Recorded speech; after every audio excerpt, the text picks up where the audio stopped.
Néhémie chapitre 8. Néhémie chapitre 8. Ça fait depuis le début qu'on a commencé Néhémie que j'attendais ce jour. D'accord ? Tellement Néhémie 8 est un chapitre palpitant. Et surtout pour, j'ai envie de dire, les prédicateurs, les pasteurs, c'est un de nos chapitres préférés parce que c'est un des chapitres de la Bible qui nous parle de la parole de Dieu. Donc, je vous invite à le lire. On va le lire ensemble, d'accord ? Et comme ça nous plongera vraiment dans le contexte de ce que nous voulons voir. Donc, Néhémie 8 à partir du verset 1.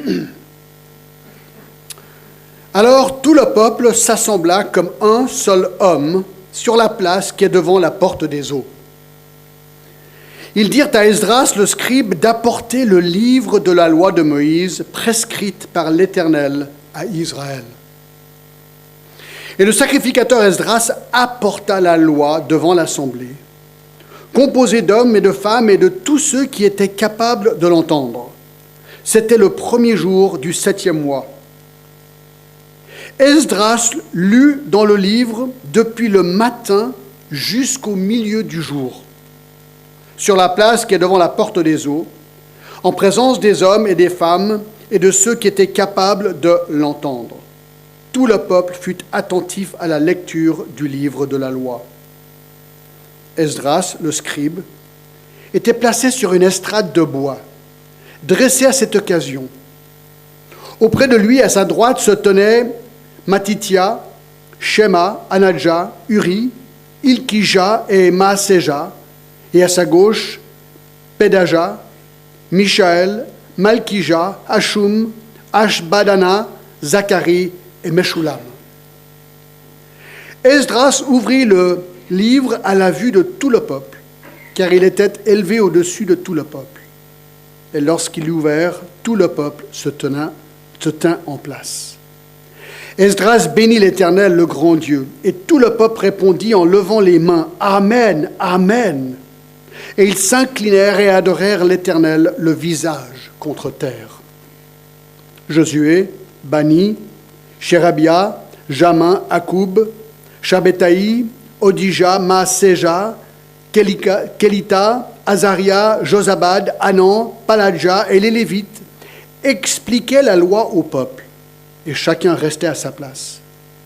Ils lisaient distinctement dans le livre de la loi de Dieu, et ils en donnaient le sens pour faire comprendre ce qu'ils avaient lu.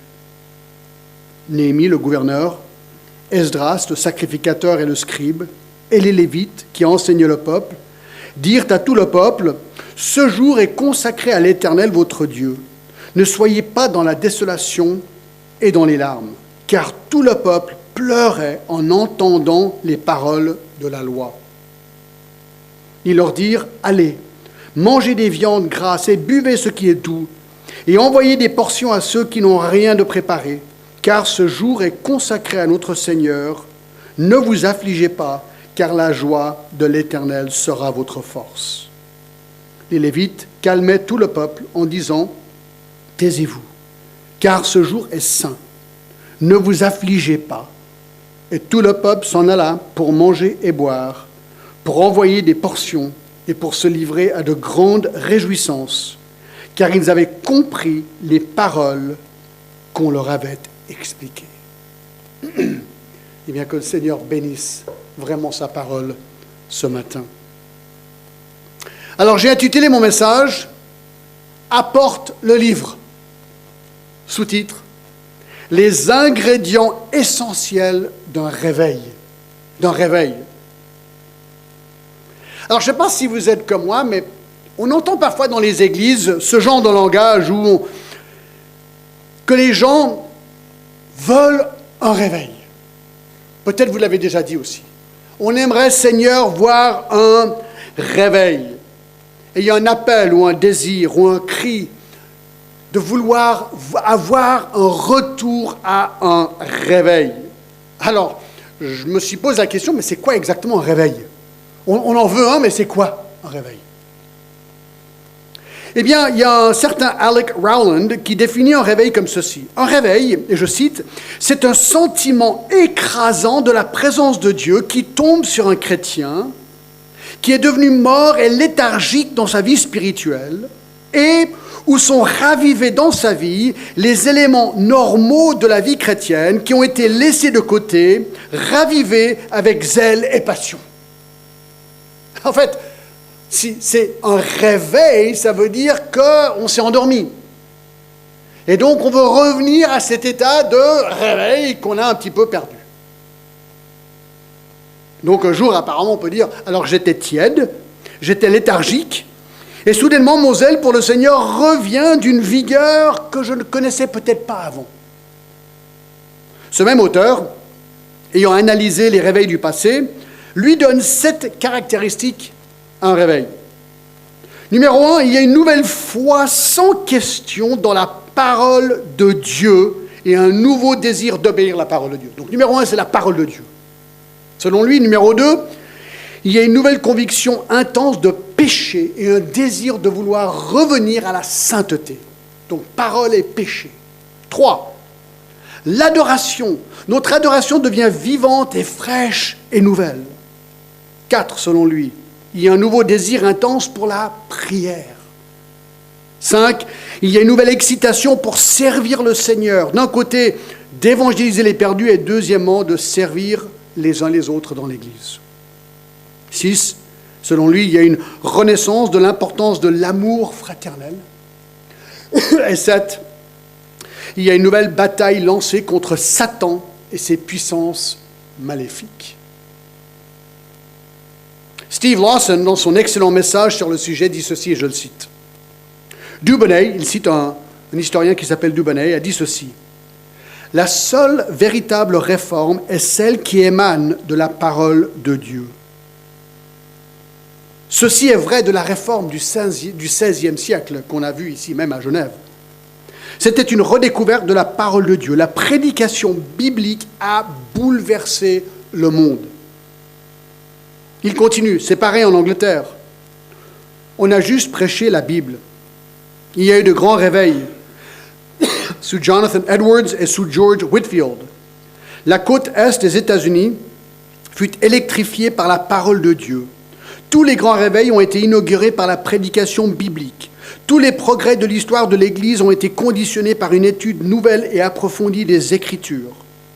Les humanistes sont, eux, retournés à la littérature classique, tandis que les réformateurs sont, eux, revenus aux Écritures.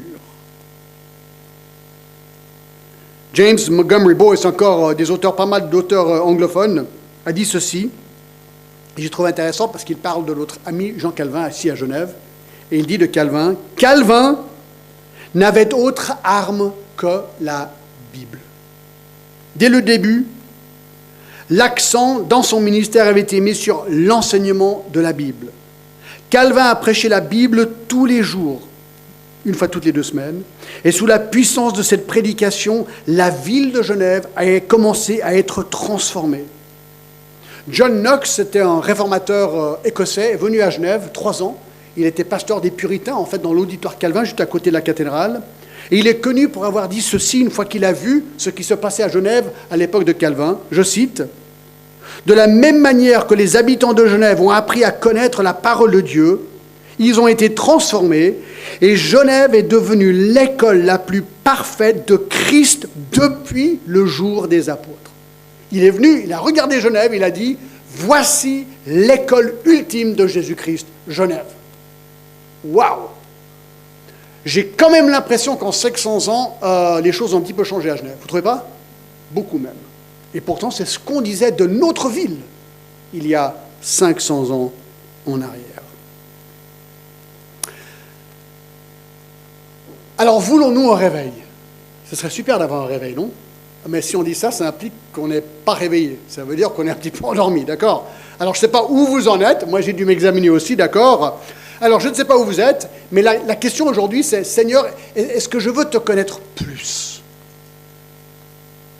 Oui. Oui. Donc, ce que nous allons examiner aujourd'hui et la prochaine fois encore aussi, et peut-être encore la prochaine fois, c'est la nature des réveils. La nature des réveils et surtout du réveil sous Néhémie. Alors, je recule, je vous donne l'arrière-plan au cas où vous n'étiez pas ici les dernières fois. Nous sommes dans l'année 445 avant Jésus-Christ. Nous sommes à Jérusalem. La construction du mur autour de Jérusalem vient d'être achevée, donc la reconstruction du mur, dans un temps époustouflant de juste 52 jours. Vous vous rappelez, on a vu tout ça, Néhémie avec toutes ces personnes, le bois et tout, ils se sont installés autour de cette ville et ils ont reconstruit ces murs de manière incroyable. Néhémie, le leader remarquable de cette entreprise qu'il a su mener de A à Z. Le mur est maintenant donc reconstruit. Le temple a été restauré, il est maintenant protégé. Les ennemis ont été éloignés. Les habitants sont parfaitement conscients qu'ils vivent un moment unique dans leur histoire, car c'est leur premier retour dans leur pays depuis 70 ans. Ça faisait 70 ans, 70 ans qu'ils ont été captifs, ou en captivité, en Babylonie, ensuite la Syrie. Et enfin, après le 3e retour, avec Néhémie, le mur non seulement est reconstruit autour de la ville, mais le temple aussi a été reconstruit avant par Zorobabel. Donc le temple et le mur, et tout le monde est là.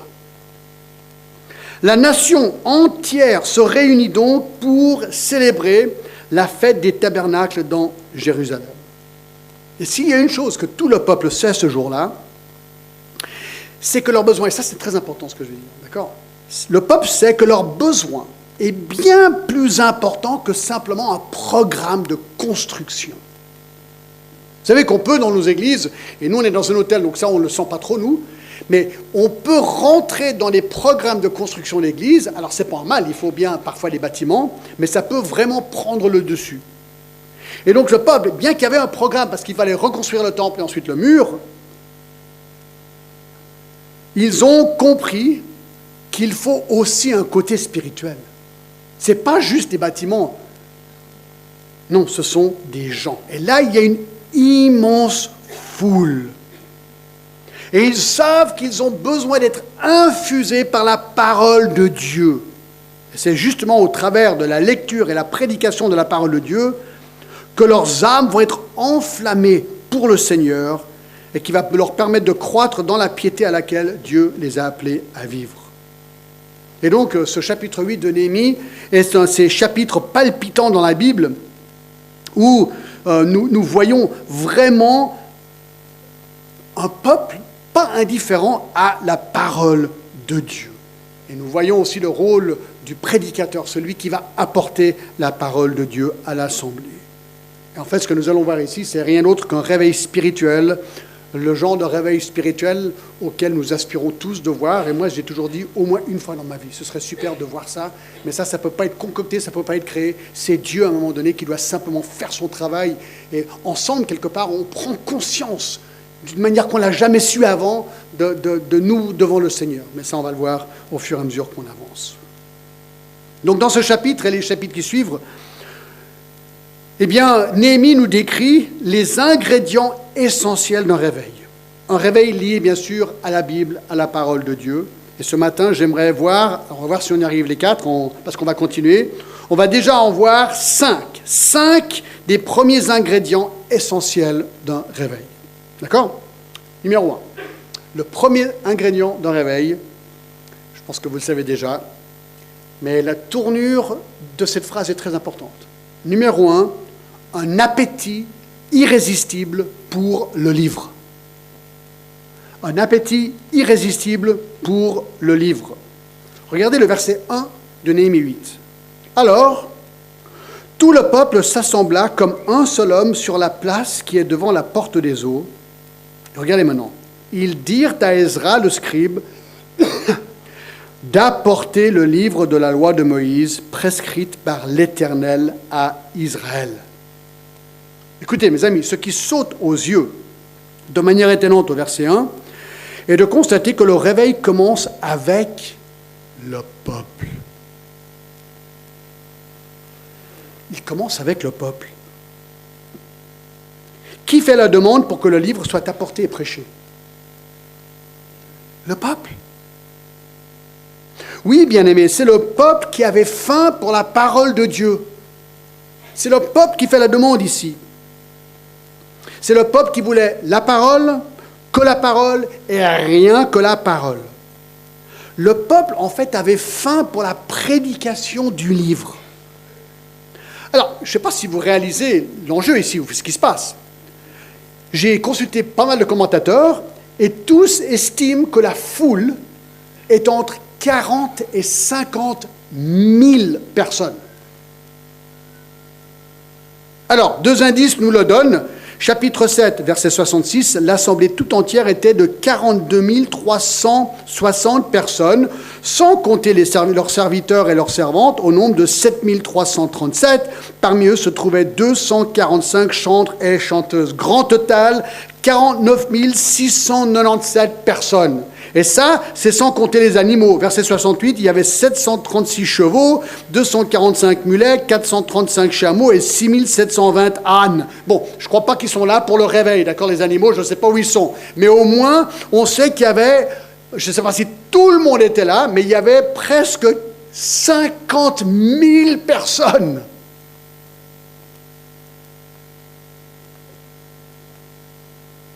Et là, réunis devant la porte des eaux. Alors, de nouveau, j'ai oublié de mettre le plan. Alors, je ne sais pas si on peut le retrouver. La porte des eaux, c'est en bas à droite. Et ce qui est intéressant avec la porte des eaux, c'est qu'il y a une grande place. On le voit, je crois, sur le plan, si on peut le retrouver, d'accord ? On a l'impression qu'il y a un espace où on aurait pu mettre ces 40 000 personnes. Alors, juste pour faire la comparaison, puisque notre hôtel est adjacent au stade de Genève, il y a 30 000 places dans le stade de foot de Genève. Là, il y avait presque 50 000 personnes. Donc, c'est quasiment 2 fois le stade de Genève. Ça fait un paquet de monde. Voilà, alors on voit, ça s'appelle The Watergate, d'accord, en bas à droite. Et on voit juste, si le mur était, je pense que c'était comme ça, il y avait cet espace, je me demande si c'était juste là où ces gens étaient réunis. Il y a donc une foule énorme réunie, et c'est eux, cette foule qui dit « Apporte le livre, Esdras, apporte la Bible ». Écoutez, ça c'est le rêve du pasteur, quoi. Non, mais le rêve du pasteur, c'est que le peuple dit « Écoute, apporte la prédication, on veut le livre ». Ah ouais, écoutez, vous avez l'autorisation, criez ça quand vous voulez, d'accord ? Et quand le pasteur ou l'enseignant ou le prédicateur se détourne, on veut le livre et rien d'autre que le livre. C'est génial. Je trouve ça remarquable. À la limite, j'ai envie de m'asseoir, là, tout d'un coup, mais je ne vais pas le faire, d'accord ? Ce serait le message le plus court dans l'histoire de cette Église. Le cri vient du banc de l'Église, le cri vient de l'Assemblée, le cri vient des individus, des hommes, des femmes, des enfants. Ils ne veulent qu'une chose, c'est qu'on leur explique le livre. Mais pourquoi ? Allez avec moi à Deutéronome 31. Deutéronome 31, versets 10 à 13. Alors, vous savez, c'est vraiment intéressant, le livre explique le livre. Ça, c'est une des règles de l'herméneutique. Si tu veux comprendre ce qu'est la Bible, consulte la Bible pour voir comment elle explique la Bible. Là, on a l'explication de ce qui se passe. D'accord ? Deutéronome 31, verset 9. C'est Moïse. Moïse écrivit cette loi et il l'a remis au sacrificateur, fils de Lévi, qui portait l'arche de l'alliance de l'Éternel et à tous les anciens d'Israël. Moïse leur donna cet ordre, c'est un ordre. Tous les 7 ans, à l'époque de l'année du relâche et la fête des tabernacles, quand tout Israël viendra se présenter devant l'Éternel, ton Dieu, dans le lieu qu'il choisira, tu liras cette loi devant tout Israël en leur présence. Tu rassembleras le peuple, les hommes, les femmes, les enfants, les étrangers qui seront dans les portes, afin qu'ils entendent et afin qu'ils apprennent à craindre l'Éternel, votre Dieu, à observer et à mettre en pratique toutes les paroles de cette loi. Et leurs enfants qui ne la connaissent pas l'entendront et ils apprendront à craindre l'Éternel, votre Dieu, tout le temps que vous vivez dans le pays dont vous prendrez possession après avoir passé le Jourdain. Voyez-vous, Moïse, inspiré par Dieu, avait prescrit que tous les 7 ans, au moment de la fête des tabernacles, qui commémorait la sortie du peuple d'Israël d'Égypte et ses 40 ans dans le désert, que le peuple serait réuni et que la loi, donc la loi c'est quoi ? C'est la Torah, c'est les 5 premiers livres de la Bible, serait lue. Donc c'était une lecture publique prescrite par Dieu tous les 7 ans. Alors le problème, c'est que dans le contexte de Néhémie, le peuple avait été déportés depuis 70 ans. Donc ça faisait 10 fois 7 ans qu'ils n'avaient pas pu faire ça. Donc ils étaient affamés de connaître la loi de Dieu. Ils n'ont pas pu accomplir cette prescription, et surtout dans Jérusalem. Alors le jour était enfin arrivé où le peuple pouvait faire ce que Moïse avait prescrit. On est environ fin septembre, début octobre, c'est là où cette fête a lieu. Imaginez la joie. Imaginez que ça fait 70 ans que vous n'avez pas pu faire ça. Moi, je pense souvent aux Huguenots qui ont été persécutés en France pendant toutes ces années. Et pour beaucoup d'eux, pendant des années, ils ne pouvaient jamais se réunir à plus que 5 ou 10 ou 3 ou 4 par peur d'être repérés. Et certains d'eux, au risque des périls de leur vie, on voulait venir à Genève. Genève, c'était la ville réformée, la ville libre. Et souvent, je raconte cette histoire, et j'ai toujours la chair de poule quand je la raconte. Mais imaginez ces gens depuis des années qui se réunissent à 2, 3, 4, 5 personnes, et ils arrivent finalement à Genève. Ils reçoivent leur laissez-passer parce qu'ils sont reconnus huguenots. Et là, c'est un dimanche matin. Ils montent de la frontière, peut-être à Saint-Julien, et ils montent, et là, ils entendent les cloches de Saint-Pierre, tadalong, tadalong, tadalong. Puis ils montent, et puis ils voient tout Genève qui monte les rues de la vieille ville. Et là, ils arrivent devant la cathédrale, porte grande ouverte. Puis ça commence à chanter. Et vous n'avez pas vu ça depuis des années. Et là, une église pleine à craquer. Et là, ils commencent à chanter les psaumes. Et tout d'un coup, Jean Calvin qui se met dans la chair, et paf, il amène la parole. Et que la parole. Et puis, moi, je me dis, ces gens effondrés, en train de pleurer, quoi. Non, mais c'est des moments on ne peut pas imaginer, surtout sachant que, peut-être tu as perdu un oncle, ou une grand-mère, ou un père, ou un fils, ou une fille qui ont été déjà tués ou mis en prison pour leur foi, et toi, au risque de la vie, tu es là. Et là, pour la première fois, tu peux vivre ces moments. C'est un petit peu ça, ce qu'ils ont vécu ici. La parole. La parole.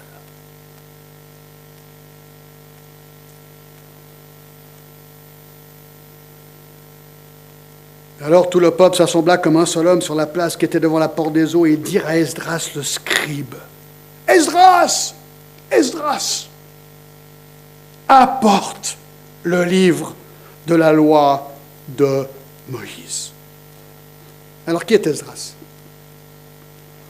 On apprend qu'il est scribe et aussi sacrificateur. Au verset 2, « Et le sacrificateur Esdras. » Alors c'est quoi? Alors déjà, les scribes étaient responsables de rédiger des copies de la Torah. Bon, les sacrificateurs sacrifiaient les animaux, c'est simple. Mais un scribe, il rédigeait, parce qu'il n'y avait pas encore les imprimantes ou des photocopieuses couleurs vraiment super, d'accord, ça n'existait pas encore. Donc il devait tout copier à la main. Alors juste pour vous donner l'idée du travail d'un scribe, j'ai trouvé ça. Alors, puis on était en Israël l'année passée, puis on a vu un scribe. Je vous rappelez à Masada, ceux qui étaient, on était tout en haut de Masada, il y avait le scribe, et on discutait avec lui, vachement sympa, derrière une vitre, et puis il était en train de recopier mot par mot la Torah, à la main. D'accord? Alors, voici juste 4 règles qu'ils devaient utiliser pour recopier un manuscrit à un autre. Numéro 1, chaque colonne d'écriture devait avoir pas moins de 48 et pas plus de 60 lignes. 2, ils devaient dire chaque mot à haute voix pendant qu'ils écrivaient. Parce que la clé ici, tu ne dois pas te tromper, quoi. Tu vois, c'est la parole de Dieu, inspirée de Dieu. Non, tu te trompes, c'est gravissime. Donc, ils prononcent le mot en l'écrivant. 3, ils devaient essuyer le stylo et laver leur corps entier avant d'écrire le très saint nom de Dieu, Yahvé, chaque fois qu'ils l'écrivaient. Donc alors, des passages où Yahvé se voit plusieurs fois dans un chapitre, je vous garantis que ces scribes, ils étaient propres. 4. Les lettres, les mots et les paragraphes devaient être comptés et le document devenait invalide si 2 lettres se touchaient l'une à l'autre. Donc si tu es à la fin du document et par mégarde, une lettre touche l'autre, il vire tout. Le paragraphe du milieu, le mot et la lettre devaient correspondre à ceux du document original. Donc, c'était une manière de faire, de compter, pour être sûr que le compte était pareil, pour être sûr qu'on ne s'était pas trompé. Donc, c'était un travail très exigeant. Alors, imaginez, si votre job était de recopier la Torah toute la journée, toute la semaine, tous les mois, pendant toute votre vie, je vous garantis un truc, vous la connaissez vachement bien. Alors là, vous la connaissez. Là, vous la connaissez. Alors, ces gens devenaient des érudits des érudits bibliques à cause de ça. Alors, qu'est-ce qu'on sait sur l'homme, Esdras, scribe, sacrificateur? Eh bien, 14 ans plus tôt, il est retourné à Jérusalem, aussi d'exil, pour commencer son ministère, à enseigner la parole. Il a aussi... allons à Esdras, juste le livre avant. Esdras 7. Esdras 7.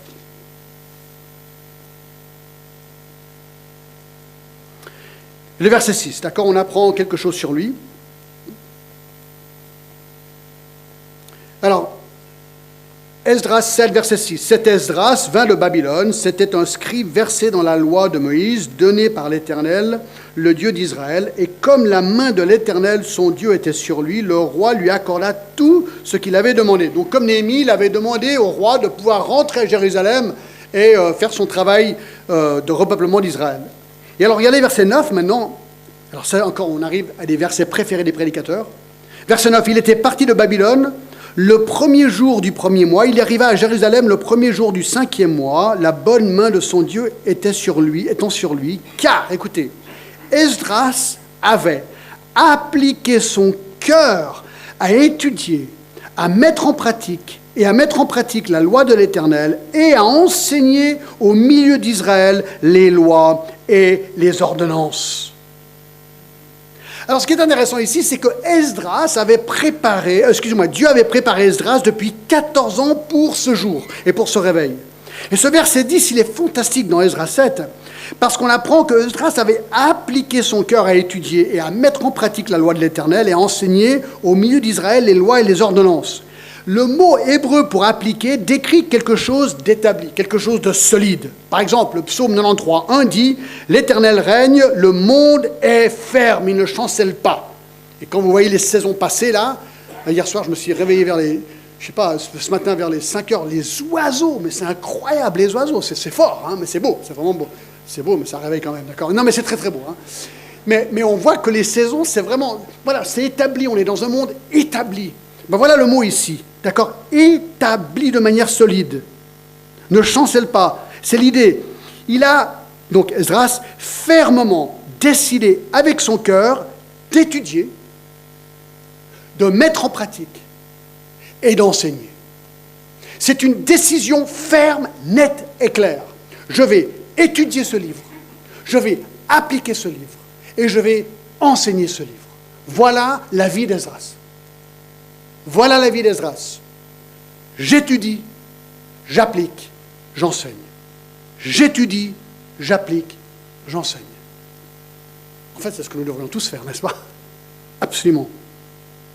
Mais lui, et c'est ce que j'aime, il avait appliqué son cœur de manière ferme. Ça, c'est ce que je vais faire. Il a résolu de le faire, il a décidé, déterminé.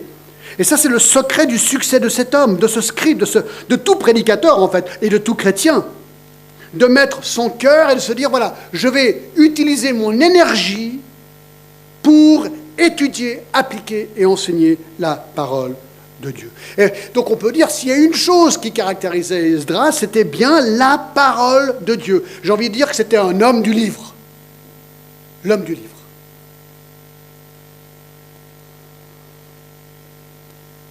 Alors ça, moi ça me fait penser au prédicateur, puisque j'en suis un, d'accord?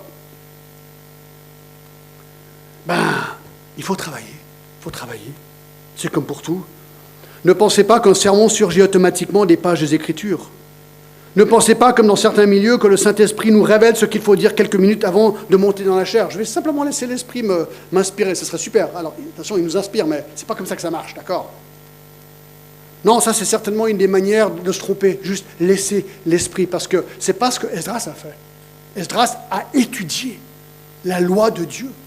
Ça demande travail, ça demande énergie, ça demande concentration, ça demande temps.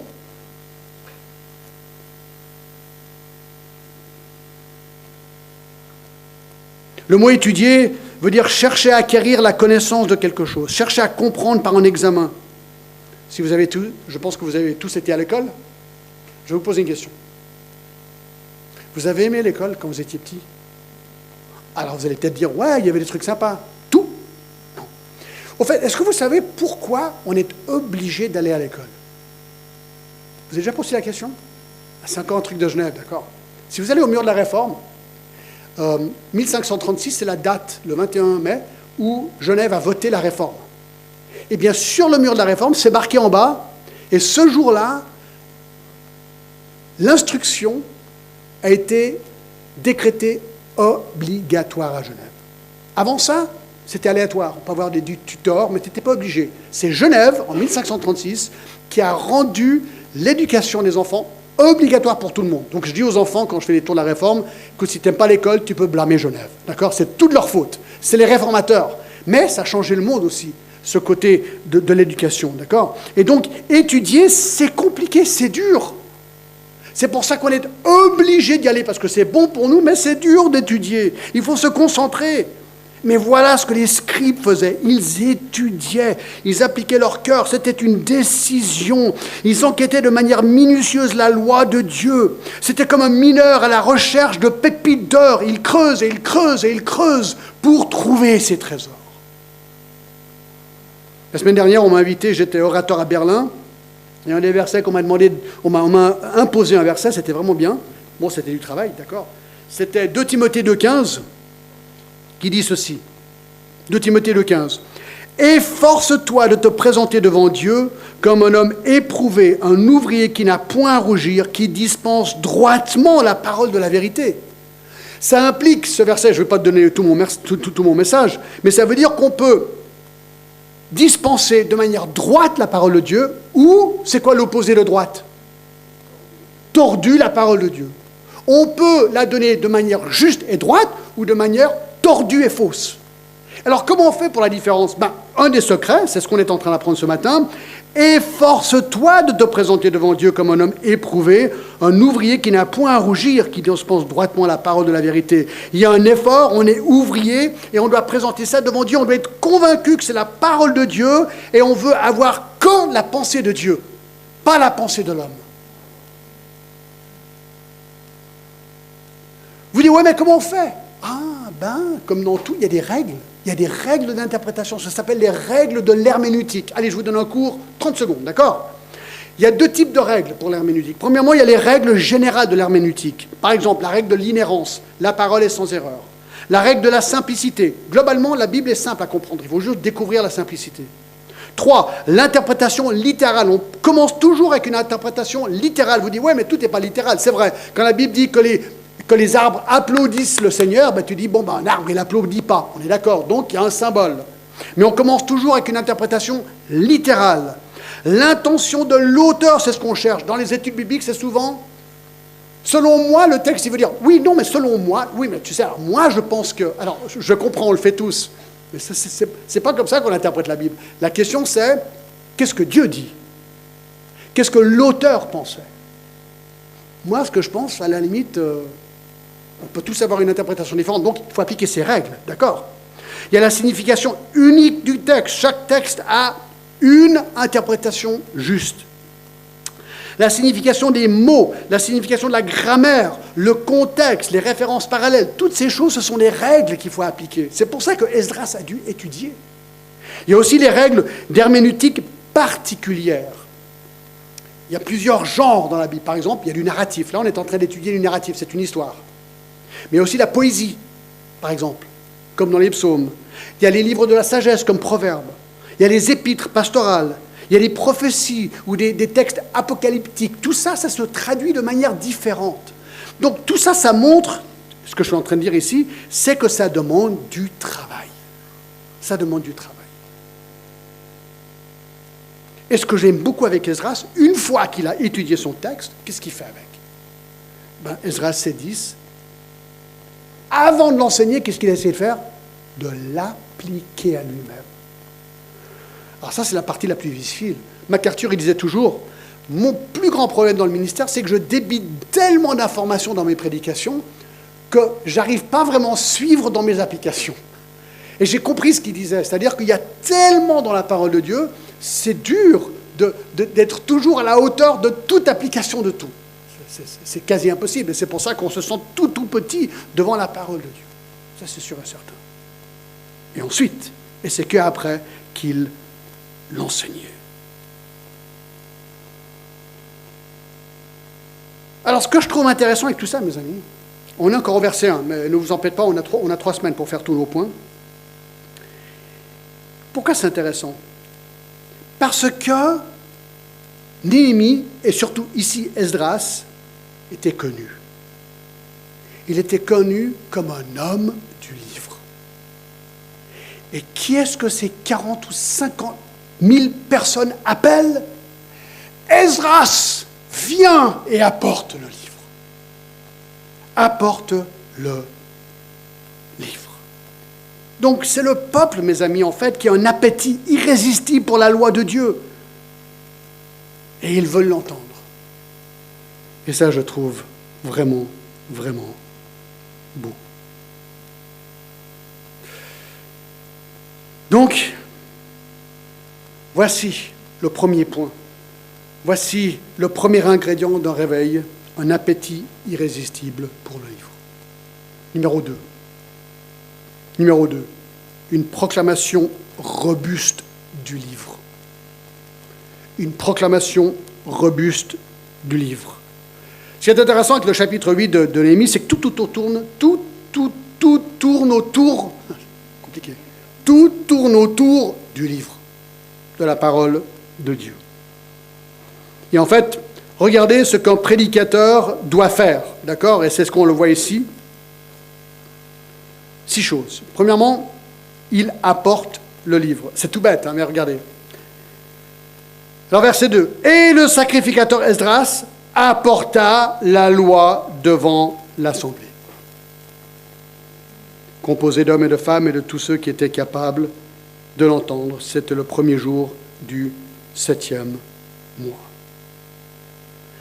Alors, je ne sais pas comment vous réagissez, mais moi, je vois ici un côté visuel. Un côté visuel de ce texte qui va s'accentuer dans quelques instants. Le peuple ne veut pas simplement entendre le livre. Je me suis dit, mais Esdras, il connaissait probablement la Torah par cœur. Pourquoi il ne s'est pas juste levé et il a récité? Pourquoi il n'a pas juste récité? Il aurait pu juste réciter. La parole de Dieu, c'est la parole de Dieu. Ça aurait été bien, certes, mais lorsque le livre de la loi est physiquement apporté, lorsqu'il est ouvert devant le peuple, lorsqu'il est lu devant le peuple, lorsqu'il est expliqué devant le peuple, livre de son soi, c'est comme s'il y a quelque chose d'encore plus fort. Il y a un côté visuel, ça c'est sûr et certain. Il y a un côté visuel ici. Il y a quelque chose de solide, de fondamental, de divin, lorsque le livre est vu et il est lu. Parfois, je ne l'ai pas fait ce matin, je ne sais pas si vous avez remarqué, mais quand je lis avant le message, j'aime bien prendre ma Bible, et je fais comme ça, et je la lis pour qu'elle ait vue. Alors ce matin, je crois qu'avec le petit espace ici, vous pouvez en fait la voir, mais peut-être ce serait encore mieux d'avoir un plus fort visuel pour que le peuple sache, et c'est ça, pourquoi est-ce que c'est important? Pour que le peuple sache, ce qui va suivre, c'est biblique.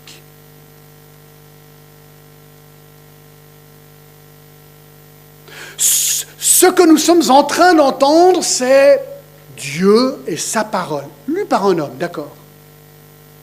Mais c'est la parole, et je me suis souvent posé la question, j'ai déjà souvent posé en prêchant, c'est quand même dingue que Dieu a choisi de nous révéler toute sa pensée dans un livre. Alors bien sûr, à l'époque, c'était des rouleaux, on est d'accord. Mais par écrit, qui implique que nous devons pouvoir lire et étudier.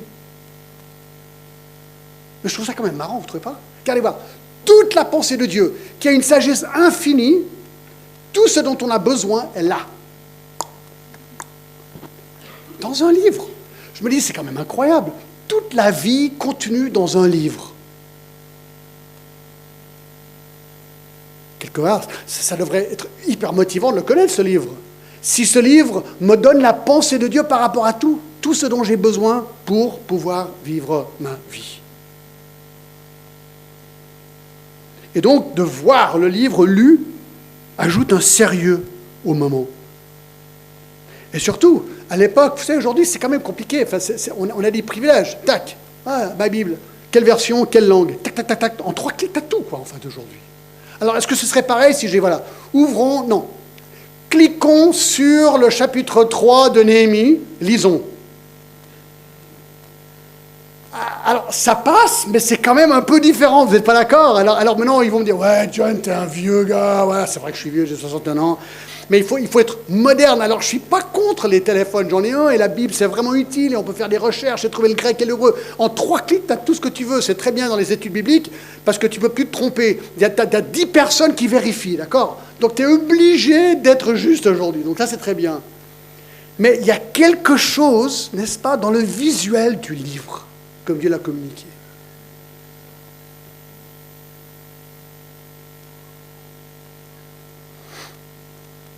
Donc on est encore sous le point 2, d'accord? Une proclamation robuste du livre. Premièrement, il apporte le livre 2. Il lit le livre. Et le sacrificateur Esdras apporta la loi devant l'assemblée, composée d'hommes, de femmes et de tous ceux qui étaient capables de l'entendre. C'était le premier jour du 7e mois. Esdras lut dans le livre. Il lut dans le livre à haute voix. Ça vous rappelle quelqu'un? Dans Luc 4, Jésus, il est allé dans la synagogue, vous vous rappelez, de Nazareth. Il a ouvert à Ésaïe 61 et il a lu. Et alors, quand il s'est rassis, il a dit, voilà, aujourd'hui, ce que je viens de lire vient d'être réalisé. C'est intéressant quand on commence à penser à l'idée de lecture. Paul dit à Timothée, dans 1 Timothée 4 et le verset 13, « Jusqu'à que je vienne, applique-toi à la lecture, à l'exhortation et à l'enseignement. » C'est intéressant. Que Paul dit à Timothée, écoute, pas directement à l'enseignement, applique-toi à la lecture, ensuite à l'exhortation et à l'enseignement. Dans Colossiens 4, 16, lorsque cette lettre aura été lue chez vous, bon, c'est normal, c'était une lettre, mais la lettre de Paul, autoritaire, devait être lue. Dans 2 Rois 23, versets 1 à 2, écoutez, le roi Josias fit assembler auprès de lui tous les anciens de Juda et Jérusalem, puis il monta à la maison de l'Éternel avec tous les hommes de Juda et tous les habitants de Jérusalem, les sacrificateurs, les prophètes et tout le peuple, depuis le plus petit jusqu'au plus grand. Il lut devant eux toutes les paroles du livre de l'Alliance qu'on avait trouvé dans la maison de l'Éternel. Alors pourquoi est-ce que c'est important de lire la Bible? Mais écoutez, s'il est inspiré, et je ne dis pas ça avec un doute, c'est hypothétique, écoutez Hébreux 4, 12. Car la parole de Dieu est vivante, efficace, plus tranchante qu'une épée quelconque à 2 tranchants, pénétrante jusqu'à partager âme, esprit, jointure et moelle, elle juge les sentiments et les pensées du cœur. Écoutez le verset 13. Nulle créature n'est cachée devant lui, mais tout est nu et découvert aux yeux de celui à qui nous devons rendre compte. Donc, la parole de Dieu, c'est comme une épée. Et quand on l'écoute, juste elle, déjà, elle commence à trancher. Elle me tranche, elle te tranche. Elle me montre ce qui va bien, mais elle me montre ce qui ne va pas bien aussi. Et ça, c'est le pouvoir de la parole de Dieu, utilisé par l'Esprit Saint pour nous convaincre et nous montrer ce que nous devons faire. Et c'est pour ça que Jésus a dit dans Jean 17, 17, « Sanctifie-les par ta vérité, ta parole est vérité. » Alors voilà comment Esdras commence son message. Il ouvre la parole de Dieu et il la lit. Et là, on établit en lisant d'où viendra le message. Un message qui expose Dieu et sa parole et rien d'autre. Un commentateur a dit ceci, j'ai trouvé vraiment intéressant. Pourquoi est-ce important de lire la loi de Dieu lors du culte? Écoutez la réponse. C'est la seule partie du culte qui est parfaitement infaillible. C'est pas mal. Le moment où le prédicateur commence à parler, c'est le moment où on se dit, bon, c'est plus vraiment la parole de Dieu, c'est une explication de la parole de Dieu. Alors, est-ce qu'on devrait se taire? Est-ce qu'il ne devrait pas y avoir de prédicateur? Non. Alors, ça, on ne peut pas non plus. Pourquoi? Parce que 2 Timothée, chapitre 4, Et verset 1, « Je t'en conjure devant Dieu et devant Jésus-Christ qui doit juger les vivants et les morts, et au nom de son avènement et de son royaume, prêche la parole. » Donc, on est appelé à prêcher la parole. Dieu veut des prédicateurs, des enseignants.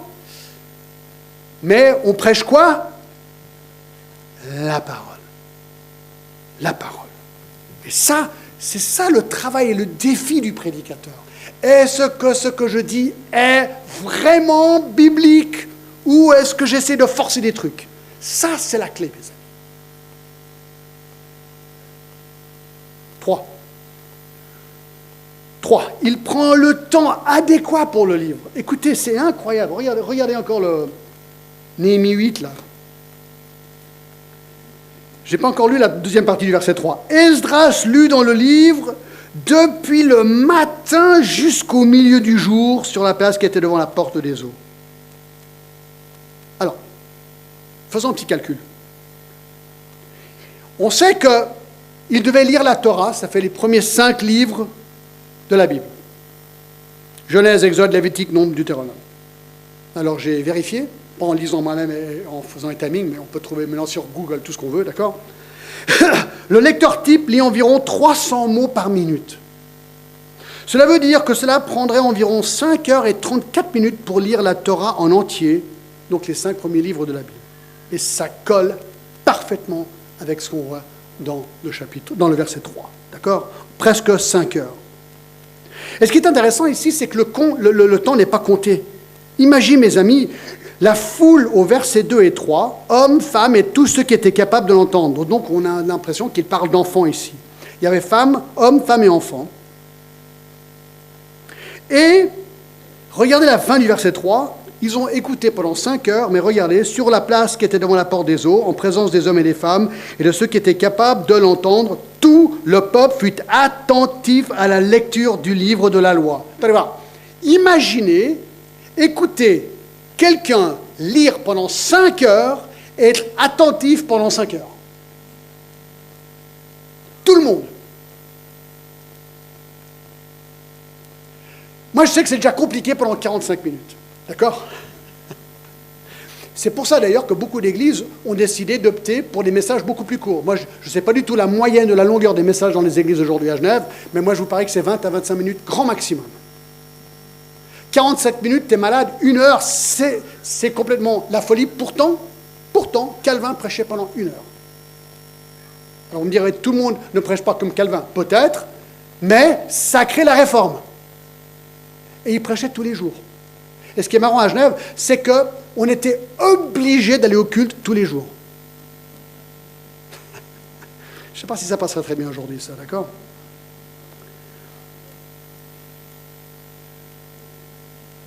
Est-ce que vous êtes déjà arrivé, vous lisez un livre, vous êtes complètement emballé. Ou bien vous écoutez un message, vous êtes complètement emballé, le message termine ou le livre termine, et vous dites « Ah non, déjà? Ah non, j'aurais pu continuer encore 2 ou 3 heures. » C'est ce qu'ils expérimentaient ce jour-là. « Ah non, continue, Ezra, c'est trop bien, vas-y, continue. » Oh, 4. Il adopte une posture d'autorité avec le livre. Il faut que j'avance, verset 4. On ne va pas tout finir, bien sûr. Esdras, le scribe, était placé sur une estrade de bois, dressé à cette occasion auprès de lui. À sa droite se tenaient Mattithias, Shema, c'était tous ces hommes. Et donc, il est sur une estrade. Il est positionné sur une estrade de bois dressée pour cette occasion. Le mot estrade est le plus souvent utilisé pour décrire une tour. Dans Genèse 11.4, la ville, c'était la tour de Babel, il y avait cette tour. Il parle d'une ville avec une tour.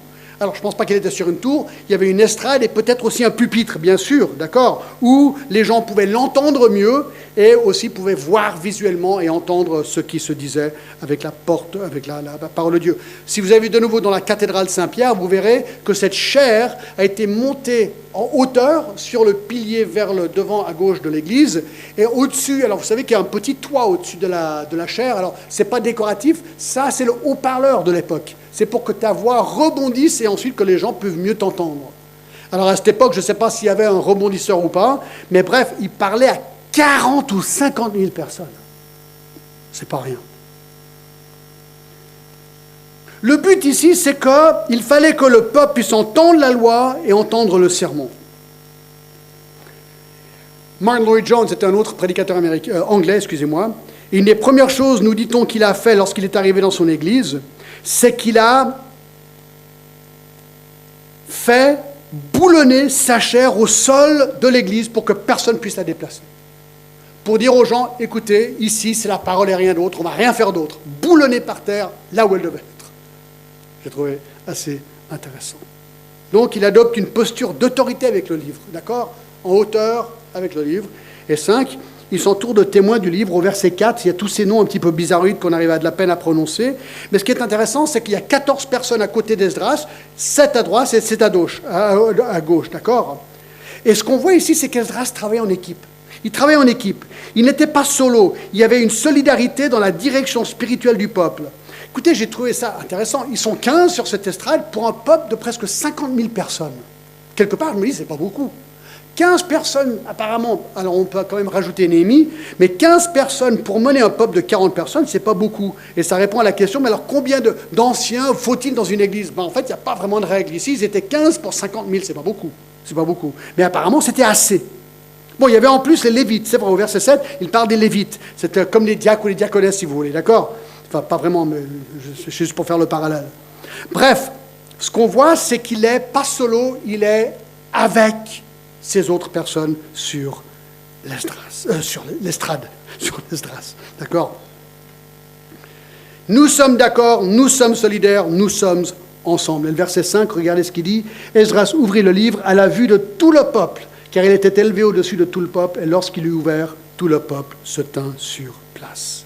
Et 6e, il explique le livre, verset 7, regardez, Josué, Bani, etc., et les Lévites expliquaient la loi au peuple, et chacun restait à sa place. Ils lisaient distinctement dans le livre de la loi de Dieu, et ils en donnaient les sens pour faire comprendre ce qu'ils avaient lu. Et regardez tout à la fin du verset 12, car ils avaient compris les paroles qu'on leur avait expliquées. Alors il faudra rappeler qu'il n'y a pas de système de son à l'époque, d'accord? Et alors les Lévites sont éparpillés dans la foule, c'est l'impression qu'on a, d'accord? Verset 7, les Lévites expliquent la loi au peuple.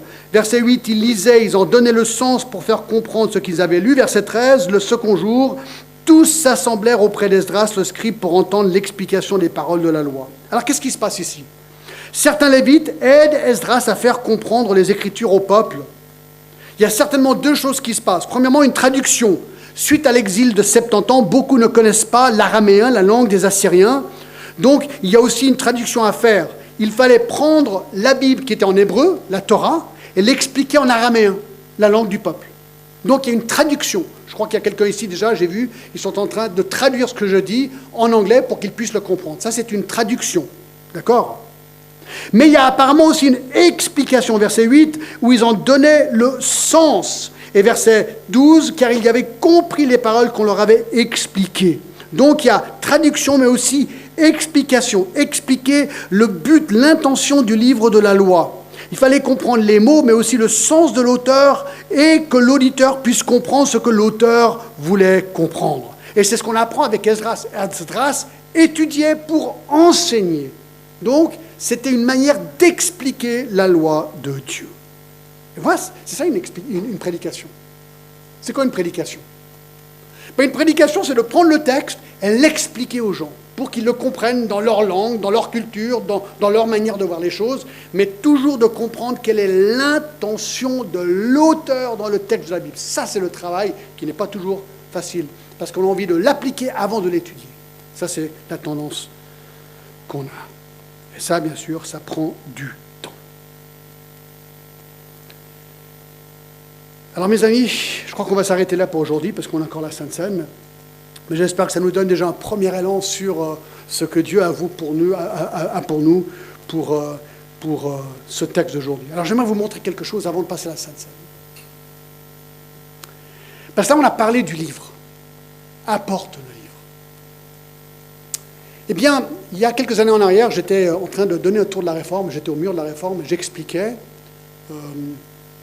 un des panneaux sur le mur de la Réforme. Vous savez que John Knox, un réformateur anglais, est venu à Genève pendant 3 ans, et pendant qu'il était à Genève, il a rédigé ce qu'on appelle The Geneva Bible, la Bible de Genève. La Bible de Genève est une Bible en anglais. C'est la première Bible en anglais avec commentaires. Si vous avez une Bible d'études, vous avez des commentaires dans les marges. C'est la norme aujourd'hui. À l'époque, ce n'était pas la norme. C'était la première Bible en anglais avec commentaires. Créée en 1570. Alors j'étais en train d'expliquer un petit peu sur cette Bible, et il y a un homme dans la foule qui m'a dit écoutez, Monsieur Glass, parce que je montrais que sur le Mayflower, c'est le bateau qui est allé aux États-Unis avec les Puritains, il y avait un gars qui tenait la Bible de Genève. Et cet homme m'a dit écoute, cette Bible, je l'ai. J'ai dit ah bon? Ouais, je collectionne les Bibles de Genève depuis des années. J'ai toute une collection et je crois que j'ai la Bible originelle, celle qui était sur le Mayflower. Alors j'étais complètement époustouflé. Je dis ah bon? Et puis ensuite il me dit ceci. Il me dit et vous êtes pasteur à Genève? J'ai dit oui. Il m'a dit tout pasteur à Genève devrait en avoir une. Je dis ah bon, d'accord, ben, qu'est-ce que tu réponds? Tu réponds quoi? Tu ne sais pas trop quoi répondre. Il a dit écoute John, quand je retourne aux États-Unis, je vais t'en amener une. Alors là, tu dis, waouh, c'est incroyable, quoi.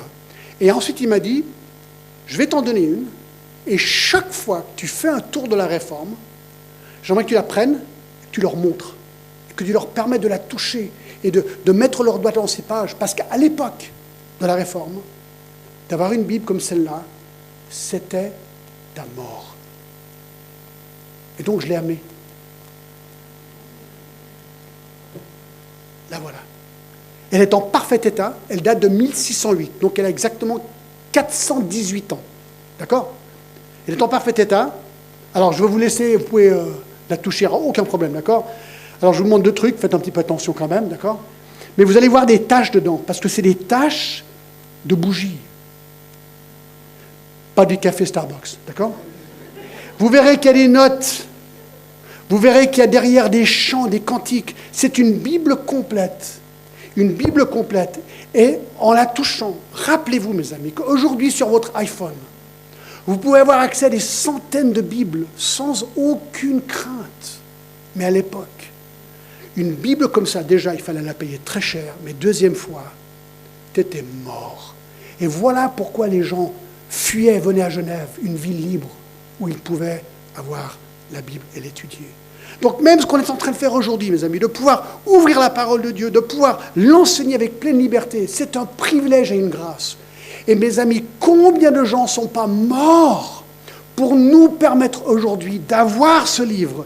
Et merci à la Maison de la Bible qui, eux, ont fait les traductions en français pour que nous puissions les avoir et les étudier et comprendre la pensée de Dieu. Ne soyons jamais légers avec la parole de Dieu, mes amis. Que nous soyons passionnés, que nous soyons comme Esdras, et que nous puissions, comme lui et comme ce peuple, languir de connaître mieux et encore mieux la parole de Dieu. Donc je commence avec Simon, d'accord? Vous pouvez prendre les photos tout à l'heure, peut-être après le culte, d'accord? Je vais vous la laisser, je vous fais vraiment confiance, d'accord? Et si vous la prenez, je viens après vous, et je viens vous trouver, d'accord? Non, d'accord, pas de menace, d'accord? Mes amis, il est un peu tard, mais on va quand même prendre la Sainte Seine, d'accord? Et on va remercier le Seigneur. C'est un moment de joie, de remerciement, de reconnaissance ce matin. On ne va pas faire long, mais c'est vraiment important de pouvoir simplement venir et nous recueillir devant le Seigneur. Donc je vais appeler mes amis à venir et m'aider à distribuer la Sainte Seine ce matin avant la fin du culte. Venez simplement maintenant et nous allons pouvoir faire la Sainte Seine ensemble, d'accord?